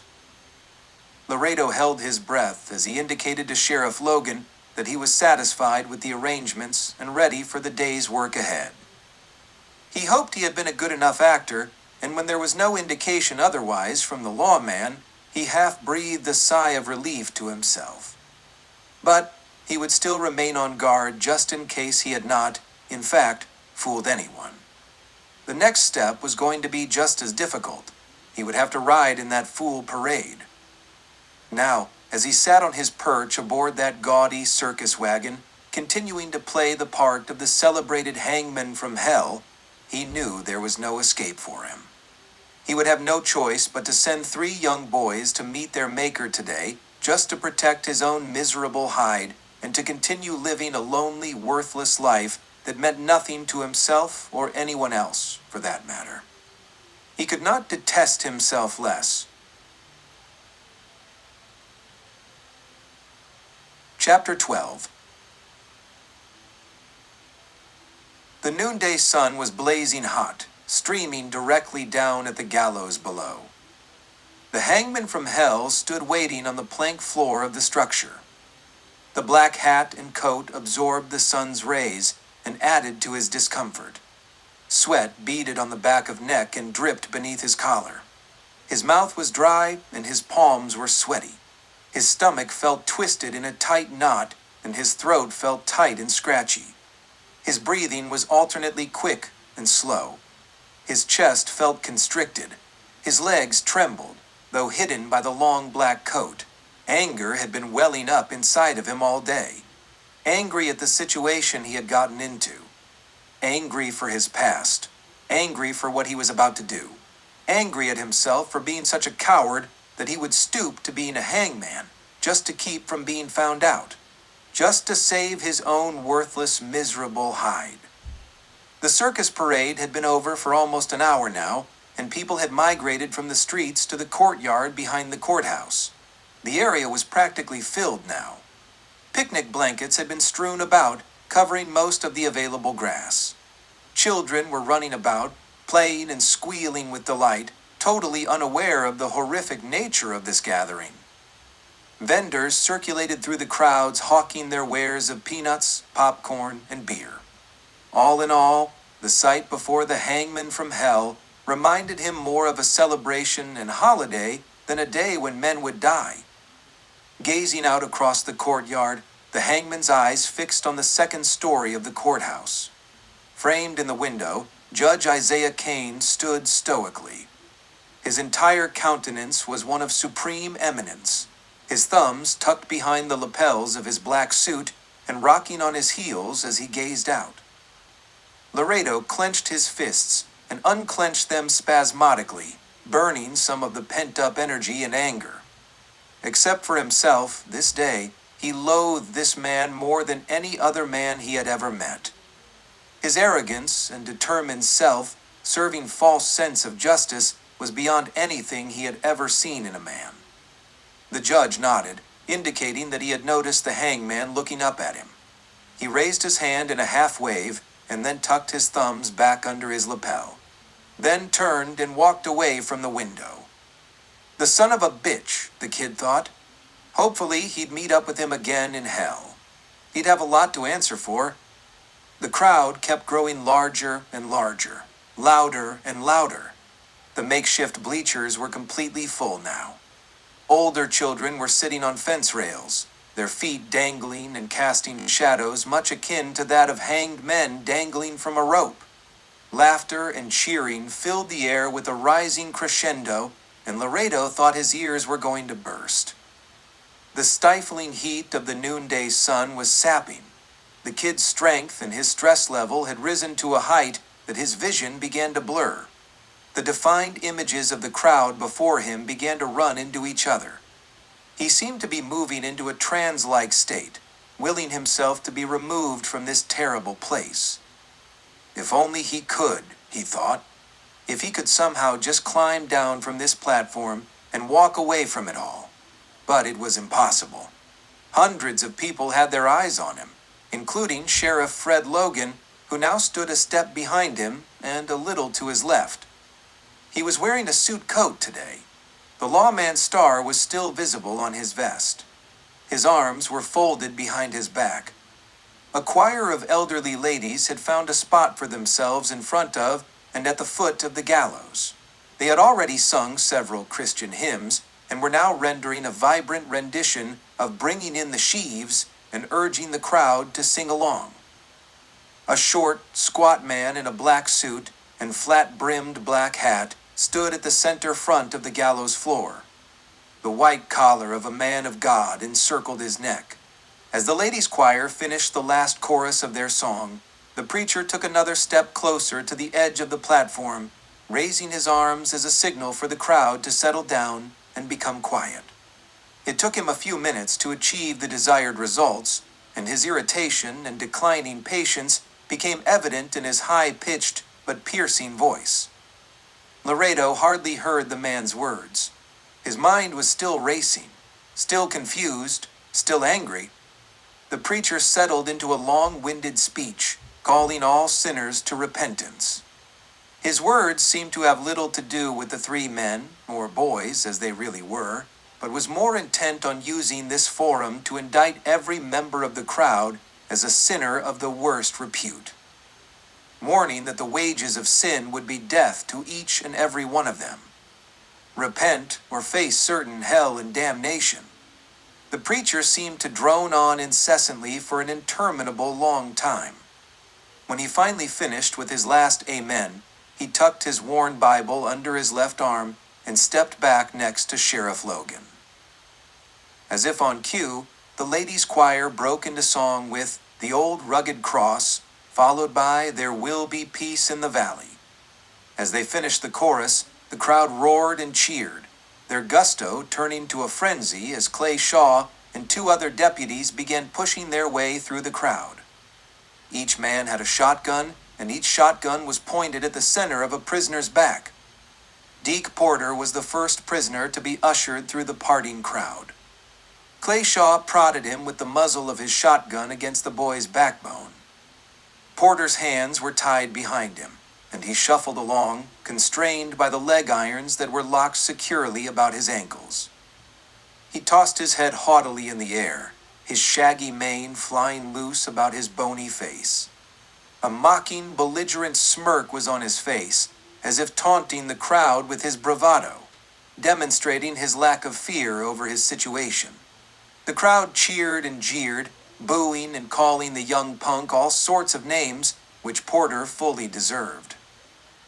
Following behind Porter were the two Jenks brothers, Todd and Bud.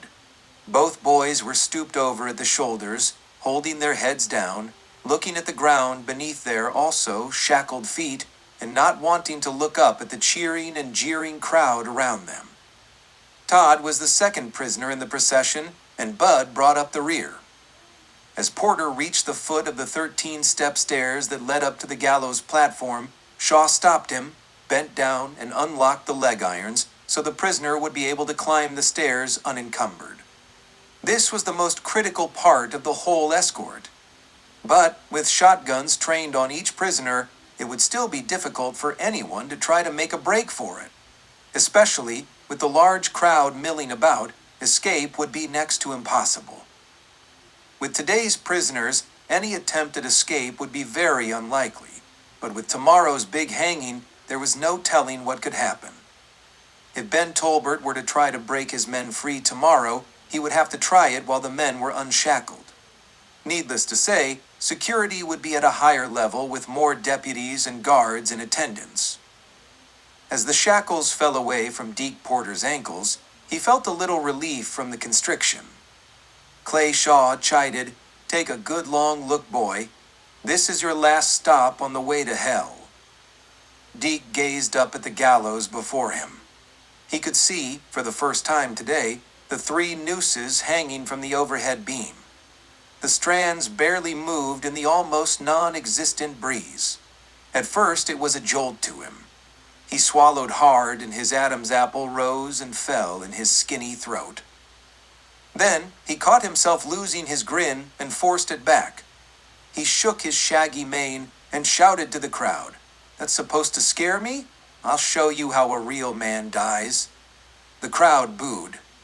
Porter ignored it and started to climb the stairs. The other deputies released the shackles from the Jenks brothers and prodded them up the stairs following Porter. Neither boy had stopped to look at the imposing structure before them. They kept their heads down, their long hair falling down over their faces. Both were sobbing and their legs trembled as they placed a foot on each step of the stairs. The crowd was now going crazy.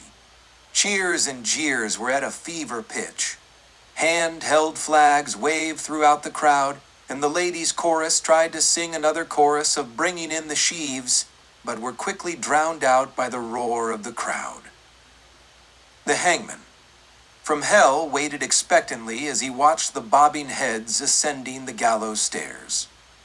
His stomach constricted tighter, and he felt nausea waving over him. It was time. There was no way out. All he could do was to follow through.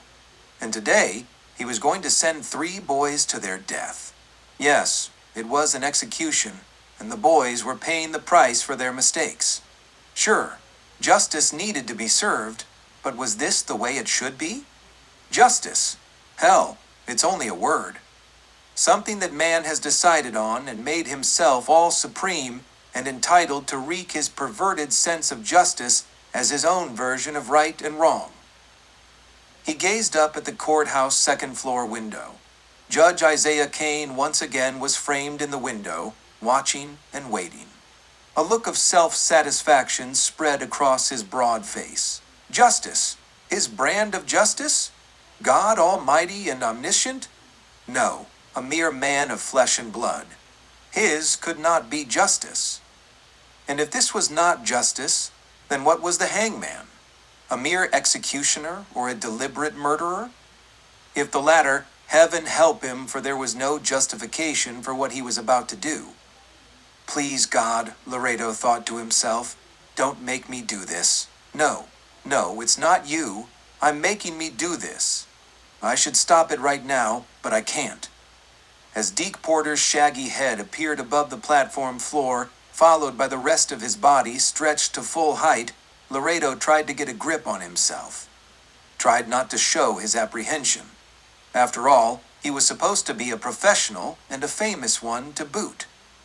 Porter paused before the hangman. Have fun, Croker, he sneered, and then continued forward to stand on the third trapdoor over. Clay Shaw took his position behind him. Neither Todd nor Bud Jenks paid any heed to the hangman as they passed by. They were sobbing heavily, and they were pleading for their lives with please don't kill me, and we didn't mean to do anything wrong. Their legs were buckling beneath them, and the deputies were practically dragging them to their respective places. Todd on the second and center trapdoor, and Bud on the first one. The vibration of their struggles against the plank flooring stirred the ropes slightly above the prisoners. One noose brushed close to Bud's face. He screamed, "No!" He jerked his head away. His knees gave way and he fell almost to a squat before the deputy grabbed him under one arm, still holding his shotgun in the other hand. Sheriff Logan stepped forward and grasped the young man under the other arm. Together they pulled the boy straight. They had to brace themselves to hold him steady. Bud was babbling and sobbing uncontrollably. Logan slapped the boy in the face, trying to shock him into control, but the boy merely slumped in their arms. His frantic gyrations had ceased, however. Get a hold of yourself, boy, Logan urged. There was a gentleness in his voice, and if one were to look closer, one could see a hint of sadness in the old lawman's eyes. Once the boy was under control, Logan stepped forward to the front center of the gallows platform. He raised both arms, signaling the crowd to settle down, and lifted his voice as loud as he could, calling the audience to silence. As the crowd quieted, Logan reached inside his coat and pulled out a paper. He unfolded it and began to read the execution order. The crowd started to cheer again, but Logan urged them to quiet down and refrain from further disturbance until the order could be read. When he had finished, he nodded to the preacher who approached each prisoner, blessed them, and asked the Lord for forgiveness. Bud and Todd continued to sob, obviously not hearing a word. Deke Porter merely scoffed at the man of God and shouted new obscenities to the crowd, causing another jeering round from the onlookers. Sheriff Logan called for order once again. Again, as the crowd settled down, the old lawman nodded to the hangman. It was time to get on with it. Laredo knew what the nod meant. It was time to step forward and get on with the task at hand. He felt like he couldn't move and wasn't moving, but he was. Like a sleepwalker in a dream, he put one foot ahead of the other without being aware. In his trance-like state, he felt like he was stepping outside of himself, as if he were someone else, leaving his body behind, and as if his boots were nailed to the plank floor of the gallows. He felt nothing but icy cold even in the sweltering heat of the day. As the hangman stepped up to the left side of young Bud Jenks, he reached into his coat pocket and pulled out a black cloth. He shook it out, and as Bud recognized the hangman hood that was to be placed over his head, he once again began to plead for his life. No, please don't kill me. I don't want to die. The boy's head kept dodging the hood as the hangman tried to slip it in place. The sheriff stepped forward and grasped the boy by the shoulders. The crowd was going wild now as the hangman and the lawman struggled with Bud. Logan managed to hold the boy just long enough for the hangman to slide the hood over the boy's head and pull the drawstring tight. The boy's labored breathing inside the hood inflated it and deflated it rhythmically in a grotesque manner. In almost the same motion, the hangman pulled the noose down, draped it around Bud's neck, and tightened it. He would have to tighten it just enough to prevent the prisoner's head from sliding out of the noose when he dropped through the sprung trap door. At the same time, he knew he couldn't tighten the rope too tight. To do so would run the risk of strangling the man to a slow, painful death, instead of snapping and breaking the neck, rendering instant death as the heavy hangman's knot of 13 coils pressed against the soft spot just below and behind the victim's left ear. The hangman was trying to be careful to execute the hanging just right, but Bud's constant struggling made him hurry and not quite sure that he had done everything right.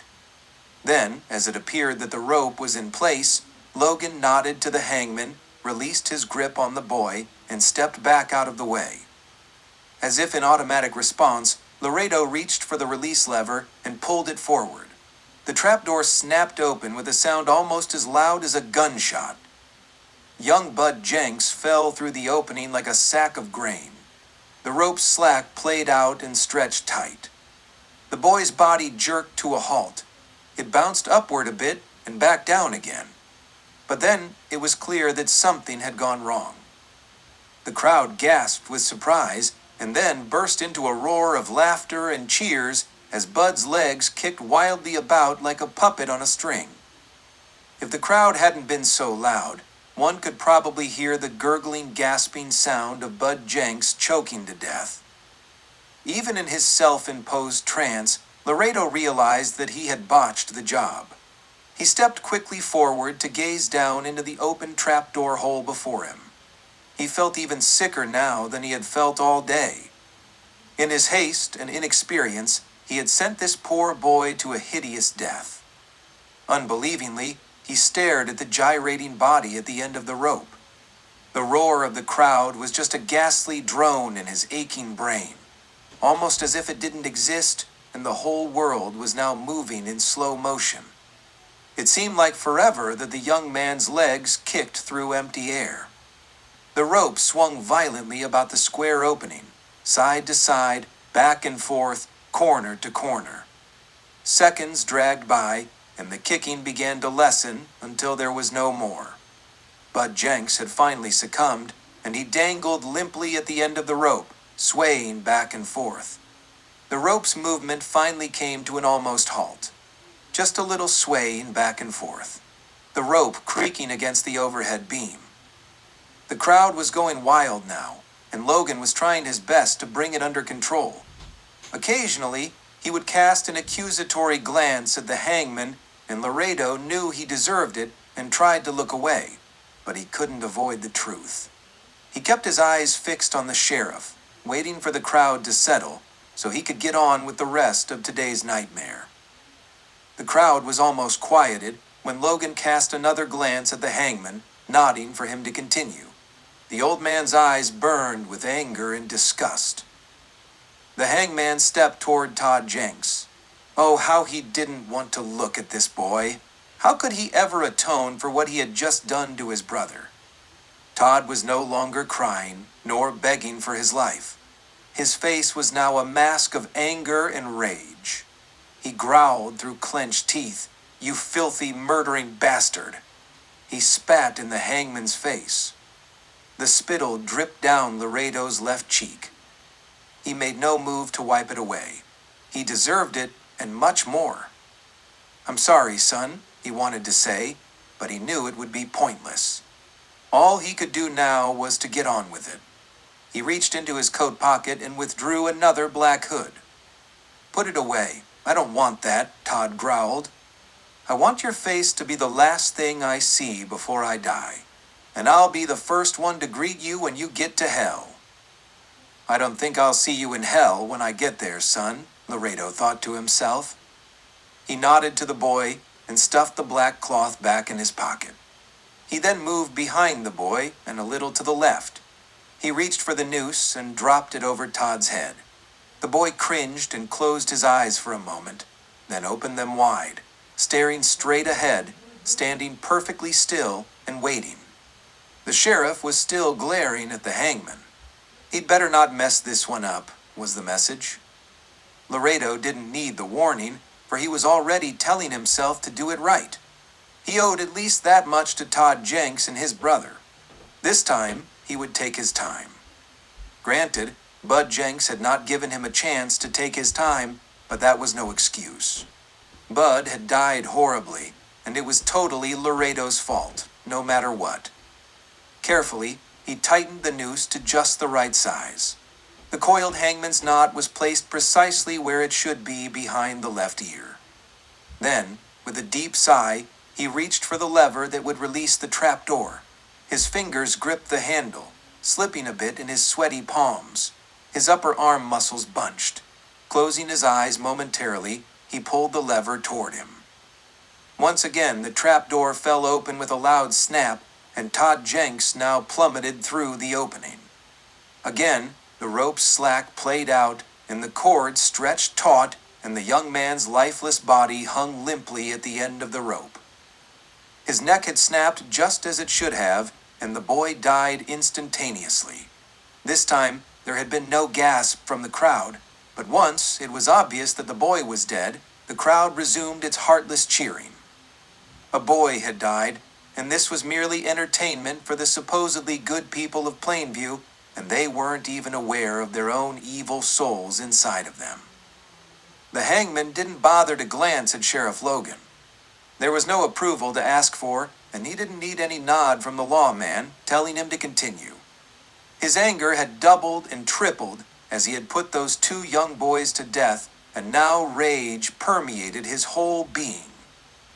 Until now, his anger had been with himself, but now as he stood there, reflecting on what he had just done, his anger took on another dimension. Equally guilty as himself was the smug, arrogant Deke Porter. Porter grinned at the hangman. "You sure do look like you're having fun, Croker. I'll bet you can't hardly wait to get to me, can you?" Laredo moved to within an inch of Porter's face, his eyes burning holes into the boy's own eyes. The crowd was still roaring, but the hangman wasn't waiting for it to quiet down. From his pocket, he pulled the black hood that Todd Jenks had refused. "I won't need that either, Croker. I'm going to let the whole world see how a real man dies," Porter sneered, and tossed his shaggy mane once more. "Yeah? We'll see, sonny boy," the hangman snarled. "But let's get one thing straight here. No, I haven't been having fun here today, and you know why. I'll tell you why. Because two young boys have died here for nothing. Nothing. The only thing they were guilty of was drifting along with you. Now let me tell you something. I'm going to have fun now because I'm going to send you straight to hell." With that, he balled his fist and drove it into the kid's midsection. Porter let out a gasp of pain and doubled over. The hangman viciously slapped the hood over Porter's head and snaked the drawstring tight before the boy could stand erect again. The crowd now went wild again, reveling in the brutality the hangman was now displaying. The hangman quickly pulled the noose down and draped it around Porter's neck before the boy could recover. He pulled it tight, not caring whether he was doing it right or not. He didn't care. He just didn't care. In the same movement, he released the trapdoor lever. Deke Porter fell through. His neck broke cleanly, and the hanging had been successfully completed without mishap. The crowd applauded and cheered, keeping it going for what seemed forever to the hangman. Everyone was on their feet, clapping, cheering, whistling, and singing out praises to the hangman from hell for a job well done. Laredo's rage was still building, and he hardly heard the noise as the roar droned on. Gradually, the crowd that had been a confused blur up to now began to take shape and come into focus. He could now see faces of individuals. Happy faces they were. How could that be possible when three young men now hung dead at the end of a rope? It was all so ludicrous, but still happiness abounded. One glance at Sheriff Fred Logan told him there was no happiness there. The man was angry, and it was clear how much he despised the hangman. Across the courtyard, standing at the window, was Judge Isaiah Kane. His face was stern and grave. There was no happiness there either.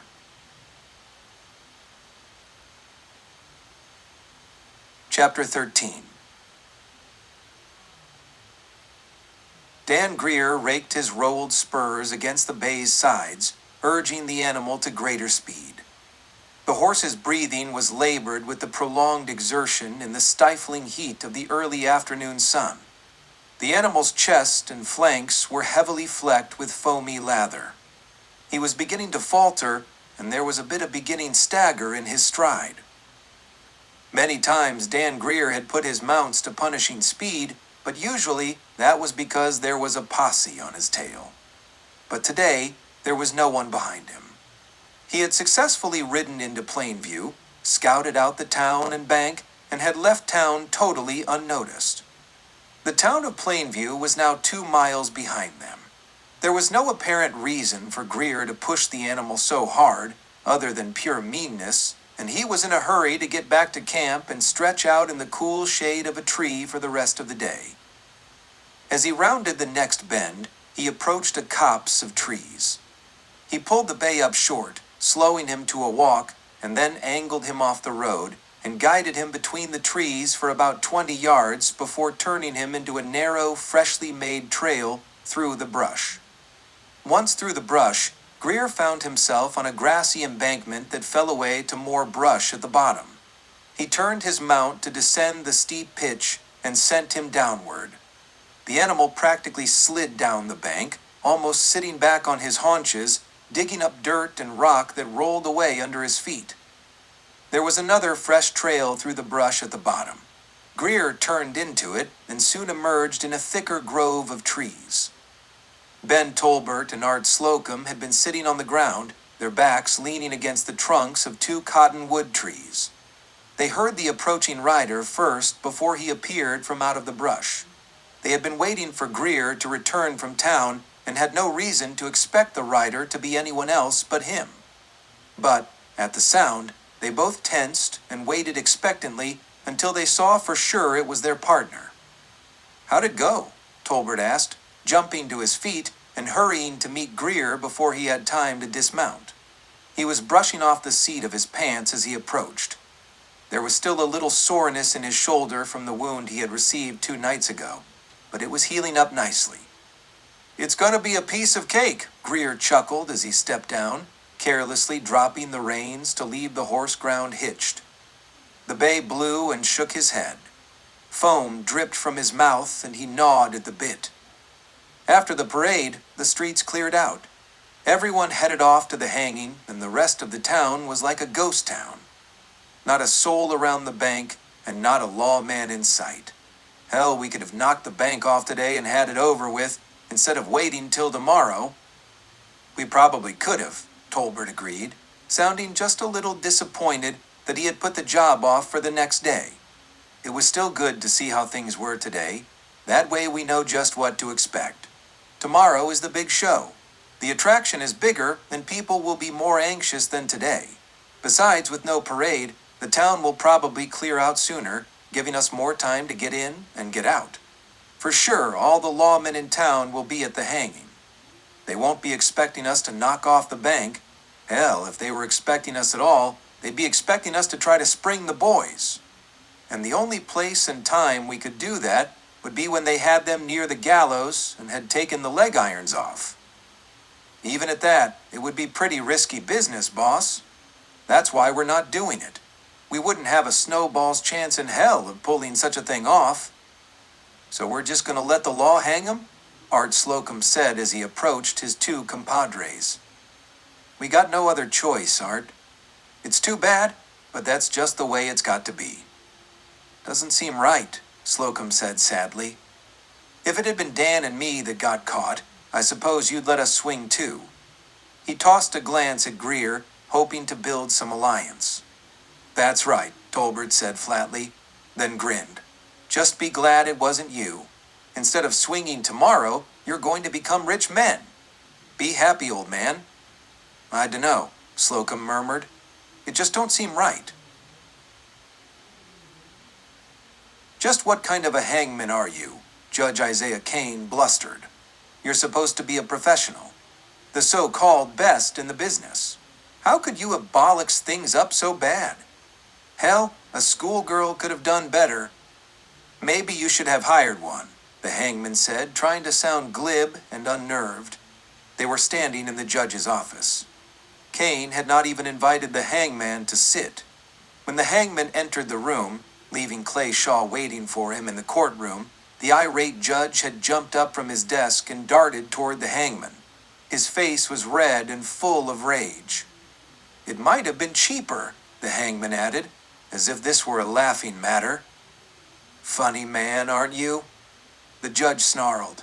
"I'm paying you a lot of money, sure, but I expected more value than what I saw today."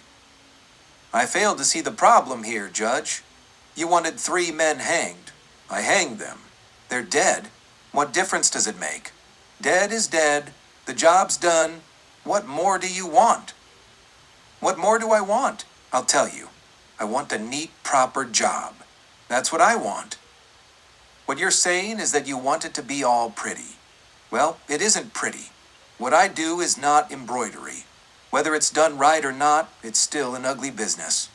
That's what you pay me for, to do your own dirty, filthy murdering." "How dare you?" Kane's eyes widened and his nostrils flared. "How dare you talk this way to me? An officer of the court. I have complete authority here, and you are in contempt." "You have no idea," Laredo said. "If I didn't need you for tomorrow's hanging, I'd fire you right now."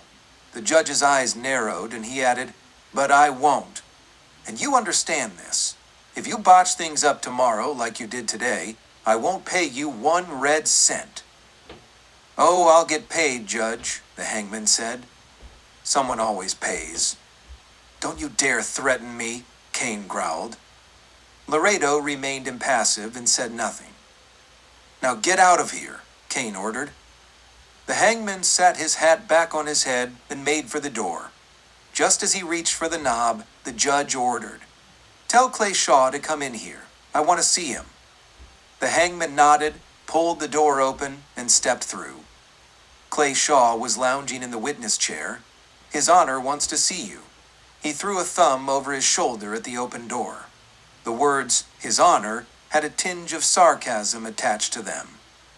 Shaw slid out of chair and shuffled past the hangman. "Wait here for me," the deputy ordered as he stepped through the doorway and pulled it shut behind him.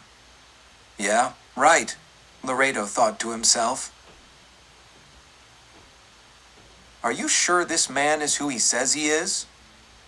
"Well," Clay Shaw started, seemingly somewhat reluctant. "As we told you, we found him out there on the trail. Sheriff Logan seemed to be satisfied with who he was. He didn't think there was any reason to doubt him. But," the deputy said, letting it trail off. "But what?" Kane's brows knitted together. "Well, I wasn't so sure. There was something about him that just didn't seem right." "Did you say that to Logan?" "Yes, sir, I did." "And what was his reaction?" "Well, sir, I don't want to sound like I'm talking behind the sheriff's back. He is my boss, and I respect him highly. Besides, he's going to be my father-in-law when Sue and I get married." "I understand, Deputy, but I still want to know his reaction," the judge demanded. "He said, 'I was just jumping at shadows and not to be concerned.'" "But you still had some misgivings there?" "Yes, I did, but I went along with his decision anyway. But I couldn't help but think—" Shaw didn't finish. "Think what, boy? Out with it," Kane urged. Shaw grimaced and said, as if he really didn't want to say it, "Well, Sheriff Logan is getting on in years and, well, I don't think he wants to see trouble any more than he has to. He's gotten a bit comfortable and seems to want to ride out his term as easily as possible." Then he added, as if necessary to make himself clear, "Don't get me wrong, Your Honor. I don't want to sound like I'm bad-mouthing him. It's just that, you don't think he's up to the job, is that it?" Kane finished for him. Shaw nodded. "That's not what I wanted to say, but yes, I guess that's true. Am I getting a hint that you think you could do the job better? Perhaps you would like the job yourself?" "That's not what I said, sir. But to be truthful, I do think I could do a better job. And yes, I do want it when Sheriff Logan steps down. The increase in pay, along with the $10,000 reward I'll be collecting for capturing the Laredo Kid, would make a good start for Sue and me. But if it looked like I took the job away from Sue's father, That could cause trouble for us. And I wouldn't want that.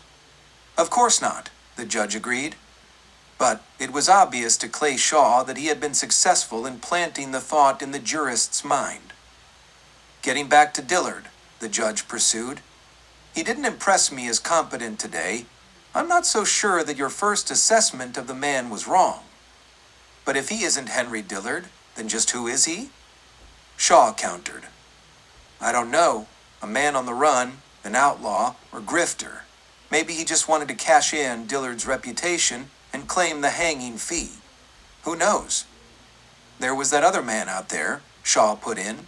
He'd been killed by outlaws, or so this man said. He was badly burned. You think he could have been the real Dillard? That's entirely possible, the jurist agreed. He thought a moment, then said, Tell you what, Clay. Shaw noted and liked the way the judge was now using his first name. Henry Dillard was in Big Bend when I wired him about the job here. How about you get over to the telegraph office and send a message to Sheriff Burnside there? Ask him for a description of Henry Dillard. We may be able to tell if the man we have here is the real thing or not. What if he isn't? You want me to arrest him? No, the judge said thoughtfully. The word was dragged out. We still have a big day tomorrow. We need a hangman. There's too many people in town that are going to be upset if the show doesn't go on. No, if it turns out we've got an imposter, we'll just go on letting him think he's getting away with it. When it's all over, he chuckled before finishing, we just might have ourselves another candidate for another hanging. Won't the people just love that, though? Hanging a hangman. A spark of light returned to the old man's eyes as he savored the thought. Then, his face turned stern again. It's getting late, Clay. You'd better get over to the telegraph office and get that wire sent. Yes, sir, Shaw agreed, spun on his heel and headed for the door. He could hardly refrain from thinking he had accomplished a major coup here. Now, if only the hangman really did prove to be a fake. Oh, Clay, Kane called as the deputy reached for the doorknob. Clay halted and turned. Yes, sir? Be sure to tell Sheriff Logan about this, won't you? Of course, Your Honor. He agreed, smiled, and opened the door, thinking, yeah, right. His elation quickly subsided as he stepped into the courtroom, pulling the door shut behind him. The courtroom was completely empty. The so-called hangman from hell was gone.